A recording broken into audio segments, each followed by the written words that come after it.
Hey everybody, it's Rob. It's time for another member talk. Today's guest with us is Jon Gordon from Soley Funeral Home up in Everett. Jon is a member of WSFDA. He's on the WSFDA board. He is our NFDA policy board representative. And hey, Jon, good morning, good afternoon, I guess it is. How you doing up there? It's afternoon in Everett. We're on different time zone, I guess, in Spokane. Mm-hmm. I don't know what's going on.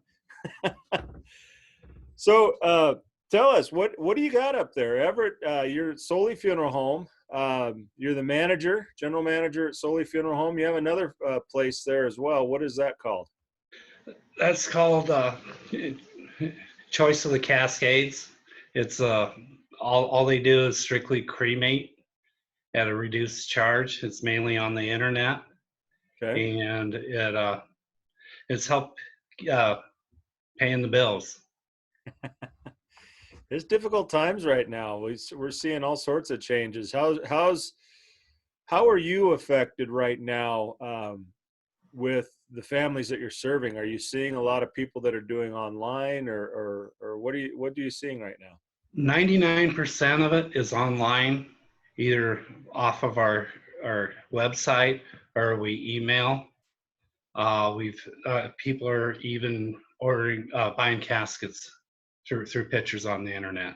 Wow. One thing I really have noticed, since it's such a soft sell, our earn sales have skyrocketed this year during this time period. Wow, that's great. That's great. What I guess you probably have. Well, let me rephrase that. You have a staff, kind of a unique situation of a staff. Your staff is all. Some people would say this is a great word. Some people would say it's a negative word. I don't think so. I think it's a great word. You have a staff of all millennial funeral directors. Everybody under the age of 35. Is that right? That is correct. I'm getting gray hairs every day because of it. No, it's not that bad. It's a huge difference. Uh, our parents were from that greatest generation ever. They were taught, because of the war, they had a can-do attitude. If they were told something to do, they would go out and do it. And that's the way boomers were. But we babied our children, and it's on our parenting skills. My mother never asked, "Little Johnny, what do you want for dinner?" But my son, from the age 3 years old, he was always asked what he wanted for dinner. So now he's a young adult, and like my staff, they act the same way. They want to be involved with the decision making. Uh, uh, when I can remember back when I was young, the foreman on a job or the funeral director would ask me to do something, and I'd go do it. There's no questions. If he asked me to jump high, I would ask, "How high do you want me to jump?" Different circumstances, different generation. Now these kids want to know what's in it for me. And I know your background, Rob, uh, going to Seattle. You probably didn't hang out in Seattle very long, but the first thing you had to do is go make a removal by yourself. Yeah. Now, I have to train these young people to go make removals, but until they feel comfortable enough to know where the entrances at all the local hospitals, etc. Uh, so that's interesting. Uh, they tend not to be great problem. They can't. They don't. They're not problem solving people generation. Mm-hmm. You pretty much have to solve every problem that they have. Uh, and I really notice they don't want leadership, which it's kind of, you got to be an individual and part leader to be a good funeral director. Yeah. So the idea of sharing the decision making, a little bit more hands-on as far as training. Um, those are actually, I like that idea. I like the approach of it, and I know you've had some great success with it. What are the positives that you've seen? I mean, I know that these guys are our future, and I know your staff. I know they're great people. Tell me, how do you see this moving forward? Are we going to?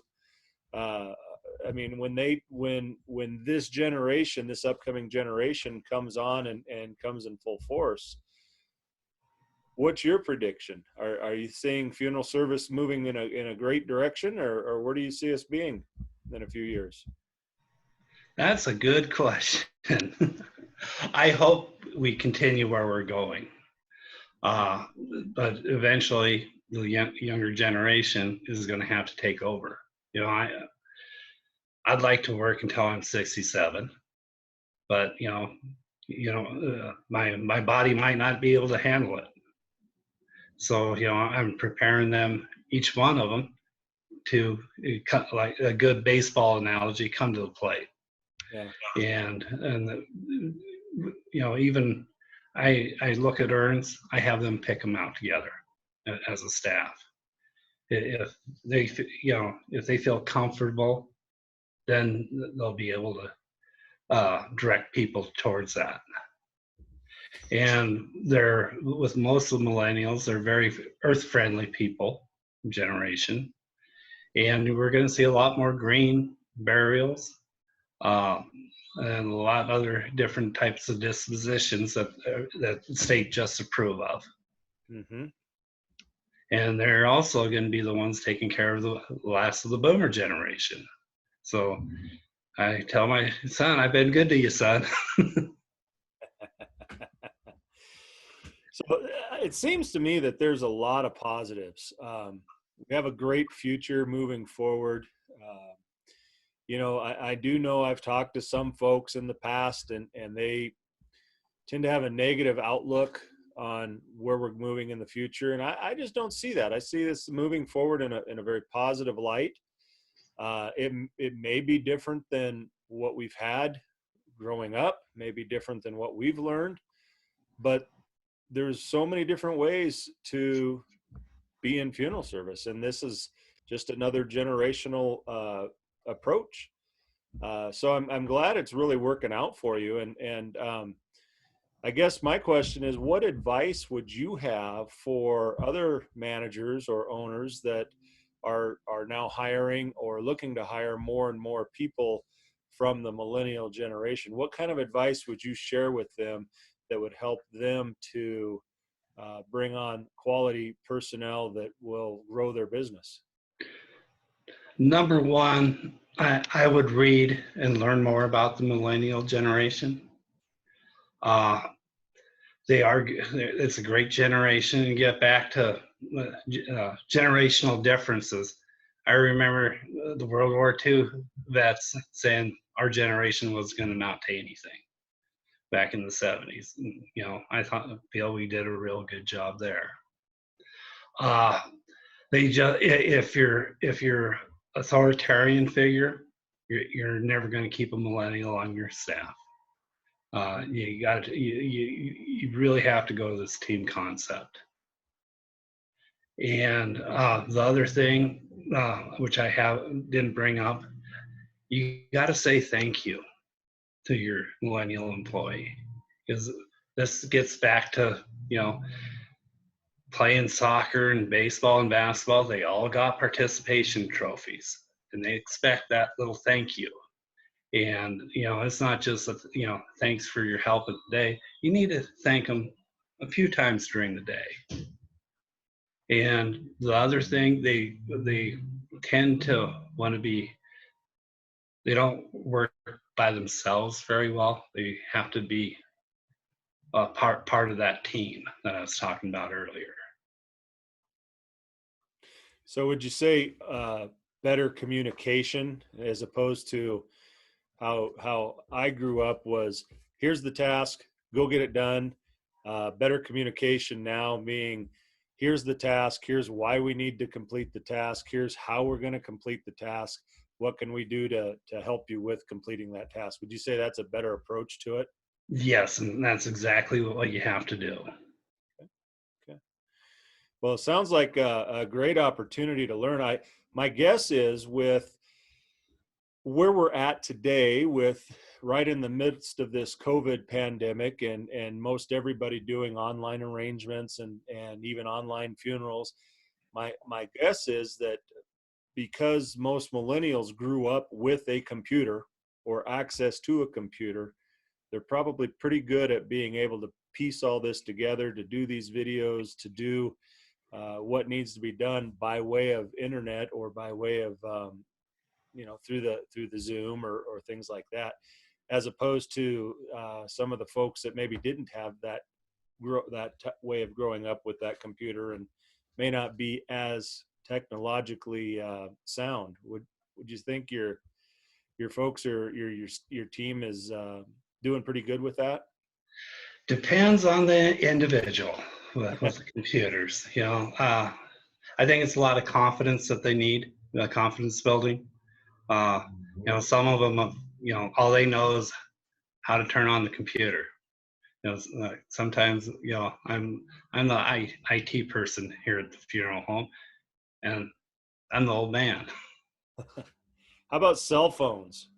Are you seeing the ability to use more cell phones than say desktops or laptops? Oh yeah, they're using the cell phone constantly, the smartphone. Uh, but we required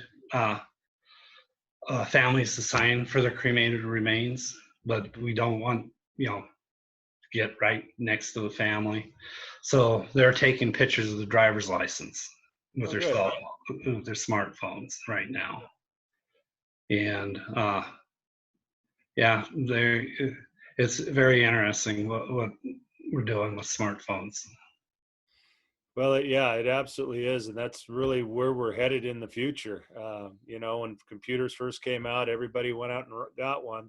Now they're almost obsolete. Everybody's just using their smartphone to Hmm.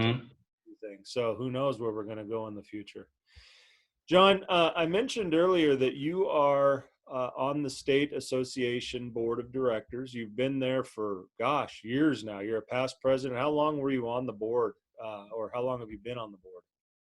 I think this is about my 10th year total. Uh, right now, I am uh, kind of like a liaison with the Washington State Funeral Directors Association and the National Funeral Directors Association board. I'm a policy board member, I which we make policy that the executive board will react on. Currently, I was supposed to be in DC today. Yeah, it's an For FDA advocacy right advocacy, now, isn't it? yeah. Which I wish more members from our association would attend. It's a great thing there we do every year. I've done it for I think 3 years now. Uh, uh, Not the only time you can talk to your representative is in DC, Mhm. and along with the senators, and they what we're trying to get passed is a brave act, which is simply a veteran who qualifies for VA benefits. If he dies at a local hospital or at home, he gets paid less for transportation than he would at a VA hospital, which does not make any sense to me at all. Right. And then another issue that we're working on is the body donation uh, places, especially in Arizona, where they offer free cremations and they sell body parts off to who knows who, and the family gets their cremation back and they don't get all of their loved one back. Yeah, let's touch on that one a little bit if we can, because I know there's been a lot of that in the news lately. People might remember the story of the lady that they were testing I explosive devices from the military, and had her in a chair and blew up one of these roadside bombs.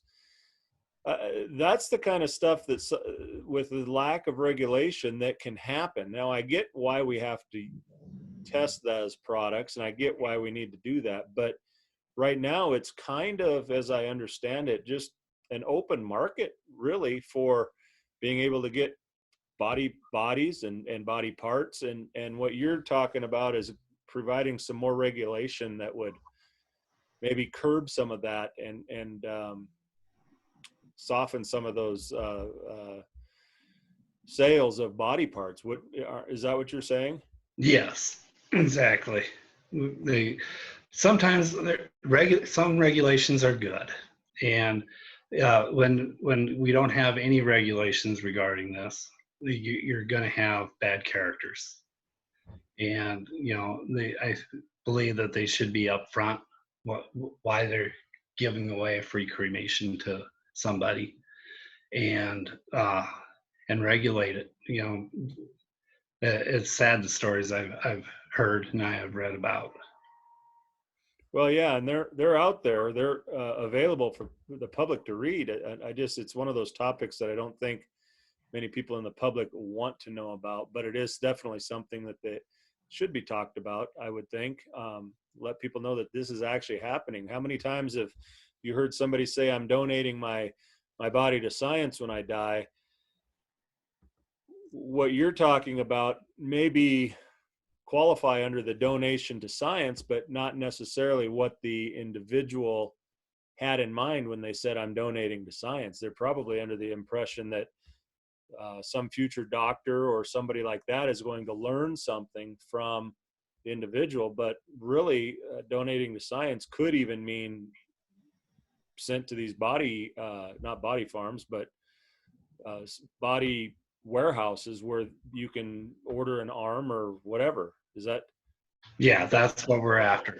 Yeah. The University of Washington, they're those places are legit. University of Oregon, body for cadavers, those places are legit. But for example, in Oregon it's starting, and in really has hit Arizona really hard. These places that are selling body parts. Yeah. Now, has NFDA provided you with any sort of way that an individual can check before they just check the box, donate to science, can check into what might happen currently with their remains upon their death? Is there a way to look into that? I haven't found anything yet regarding that, but what you should do, the consumer, they should go to a funeral home instead of one of these places for a free cremation. Mm-hmm. Okay. And the funeral director will direct the family if they want to donate their body, their loved one, to science. They'll direct them to, like, for example, the University of Arizona. It kind of goes back to the whole buyer beware. I mean, if it sounds too good to be true, i.e., free cremation, it might actually be too good to be true. There might be a lot of caveats to that free cremation. Yeah, totally agree with that. Let's backtrack just for a second. You talked about the BRAVE Act. As I understand the BRAVE Act, there is funds that the VA will pay to it's a reimbursement to a family of a veteran that dies in the care of the VA. Now, that's dependent on a lot of different factors. But one of those main factors is those words, in the care of or in transportation to the VA. Am I hearing that correctly? That is correct, yes.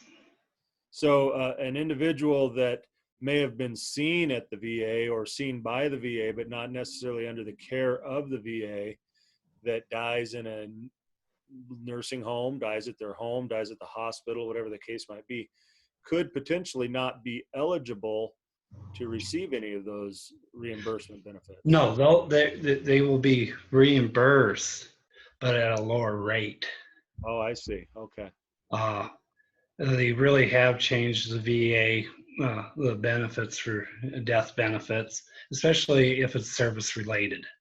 Yeah. Uh, I think that a person can qualify up to 3,300. Don't go by my numbers, but it's a lot more than $255 was Right. for transportation. But if they die at a local hospital, it'll be lower. And what the NFDA is looking at, why does it matter where they die? You know, the because of their service time, they died because of this. What happened? It shouldn't matter where they die. Well, it's a valid point. It's a very valid point, and definitely something that needs to be looked at.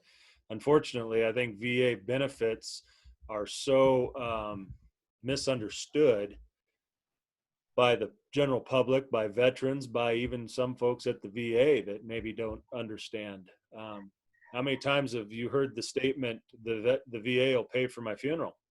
Oh, I'm still hearing it after all these years. Yeah, it doesn't happen. And unfortunately, people have it in their mindset that is a possibility that the VA will pay, or that they'll provide various services. But it would behoove the person to talk to the funeral home, to talk to the VA, to talk to even the national or state cemeteries, to find out what benefits are actually available before the time that they need those. Yeah, but with our general public, they want to talk about death and death benefits until they absolutely have to. Unfortunately, it's too late for a lot of cases. Yeah. And the number one thing for all veterans, tell your spouse where your discharge papers are, or better yet, where you filed your discharge papers. I found out recently, being a vet myself, uh, I you received 2 copies of your discharge papers. One you had to file with your local county office, and the other one was yours. Well, veterans are only ones that can get that one that's been secured at the county courthouse is a veteran, or if they have it, or if their family has a death certificate, the family. But uh, some counties don't understand that law, and some veterans have been getting their identity theft from it. Mm. Yeah. And it's my copy. I'm just securing it at the courthouse. And the next trip I go to Montana, I'm going to get my copy. Yeah, yeah. And then even with death certificates on the change, if you will, coming up with changes over the next year, with not only the addition of the 2 new dispositions in Washington, but the new death certificates that will be coming out eventually. The long form and the what is it, the genealogy form and the original, and there's going to be a lot of new choices that are happening, at least here in Washington, that will hopefully curb the identity theft, but may make life more difficult for everybody to, one, get the death certificate, and then two, to use that death certificate to get a copy of the VA papers. I think one thing with the VA that we need to make sure of, I know we've already talked about having the information in front of you and verifying the information as far as benefits. One thing that is a big claim is, again, the VA is going to pay for my funeral, and that's not the case. If there is any funds that are paid by the VA, they're all done in a reimbursement form. Is that your experience as well? I don't think you've had any that have actually paid ahead of time like that. No. And I started in the state of Washington in 1991, and it has always been a reimbursement. Yeah. Never has. And pretty much most funeral homes don't take that as payment that I Right. know of. 1991, that was kind of a unique year too for Washington, because that was right around the time that DSHS stopped providing burial benefits as well and put that solely on the responsibility of the family. So you've kind of been through a lot of that as well. That happened a couple years later. Was it a couple of years? It Yeah, was. I know it was right there, close in that ballpark, because yeah. that They was had right to about change. the time I began too. They had to change the state law regarding right of disposition. I think that's what it was, or payment. It was up to the state of, and they had to change it to where it was the next of kin's responsibility. Right. That's put a lot of hardship on people too, but as well, it's put a lot of misnomers out there that, oh, well, if I die, the state will pay for my funeral. And that's just not the case either. No, it's strictly on the county now. In most counties, uh, the person really has to be uh, not have any relatives at all. Yeah. So, well, John, this has been educational. Definitely fun to always talk with you. I've known you for quite some time and served on the board with you and learned a lot from you. But this time here has really been a lot of fun for me because it's brought me uh, some more information that I didn't have before, especially about the Brave Act. I think that's definitely something that I'd love to see pushed through. I think it's a benefit and valuable to all veterans to be able to do that no matter where they die. So keep working with that, and we certainly appreciate you having on our board, on the state board. Certainly love having you as a NFDA policy board. One thing I did want to state about that, though, is that is a very unique position because there is a requirement for that position, and that is that you have to be a past president of the state association, which you obviously are the past president. Yes, and it's how I look at it. I'm one of the 50 most influential funeral directors in America. There you go. Tell me more about that real quick. We got a couple more minutes, but tell me about that. Well, we're on the cutting edge at all times. The we're making decisions. Uh, we're trying to get where the funeral director from Washington can go work in Montana, for example, without having to retake all the boards, etc. Which what's happening in New York, in Connecticut, and New Jersey, Massachusetts right now. I called up one of my buddies saying if it's slow here, if he needed my help, and he said, "Well, I'd love to, but the only thing you can do is make removals, John, because you can't. You don't have a license to embalm. You don't have a license to be a funeral director." So there's no reciprocity then. Yeah, and that's something we're working on. It's going to be tough because we have 50 different state laws. Yeah, to get it passed. But at least what I'd like to see, like our Western governors, they're working on the coronavirus problem right now together. They were talking about opening up. Well, if they start working that way, maybe they'll allow doctors and nurses, funeral directors to cross borders. Sure. You never know. Change is good sometimes. One thing I'm very appreciative of you, John, is that you are always very much for sending your team members, and I call them that, team members, on purpose. They're not a staff. You guys definitely do work as a team, and you make those decisions together. So it is definitely a team you've got there. But one thing I'm very appreciative is that you're always sending your team to different events to grow and to learn, from district meetings to the state associations, different classes that come up. You're a very big proponent of education and sharing that education with your team. And I just wanted to tell you that I was grateful for that because it's always fun to see who's going to come from Everett, who's going to come from Soley to the different events.